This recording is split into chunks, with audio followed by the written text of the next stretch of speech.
Hi friends, எல்லோரும் எப்படி இருக்கீங்க? நல்லா இருக்கீங்களா? இன்றைக்கி நம்ம சோயா கீமா தோசை தான் பண்ண போகிறோம். வாங்க எப்படி பண்ணுறதுன்னு பார்க்கலாம். அதுக்கு சோயாவை நல்லா வேக வச்சு எடுத்துகிட்டு தண்ணிலாம் இருத்துவிட்டு இது மாதிரி மிக்சியில் போட்டு நல்லா கொரப்பாக அரைச்சி எடுத்து வச்சுக்கோங்க. அதுக்கப்புறம் ஒரு கடையில் கொஞ்சமாக எண்ணெய் ஊற்றிட்டு அது கூட சோம்பு, வெங்காயம், கொஞ்சம் உப்பு சேர்த்து நல்லா வதக்கிக்கோங்க. அதுக்கப்புறம் கொஞ்சோண்டு இஞ்சி பூண்டு பேஸ்ட்டு சேர்த்துக்கலாம். நல்லா பச்சை வாசனை போனதுக்கப்புறம் தக்காளி சேர்த்துக்கலாம். அதுக்கப்புறம் நம்ம மஞ்சத்தூள், மிளகாத்தூள், கரம் மசாலா, மல்லித்தூள் சேர்த்துட்டு நல்லா வதக்கி விட்டுக்கோங்க.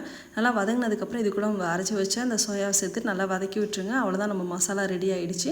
இப்போ நம்ம தோசை ஊற்றிக்கலாம். நல்லா தோசை நல்லா மெலிசாக ஊற்றிட்டு அது கூட மேலே எண்ணெயை கொஞ்சம் ஊற்றிக்கோங்க. ஊற்றிட்டு இது மாதிரி தடவி விட்டுட்டு நம்ம வச்சு இந்த மசாலா எங்கே பார்த்தாலும் ஸ்ப்ரெட் பண்ணி விட்டு நல்லா வெந்ததுக்கப்புறம் நம்ம கொத்தமல்லி எடுத்து போட்டு சர்வ் பண்ணுங்கள். செம்ம டேஸ்ட்டாக இருக்குது. அது மேலே கொஞ்சம் பட்டர் வச்சு சாப்பிடுங்க. அல்டிமேட்டாக இருக்கும். தேங்க்ஸ்.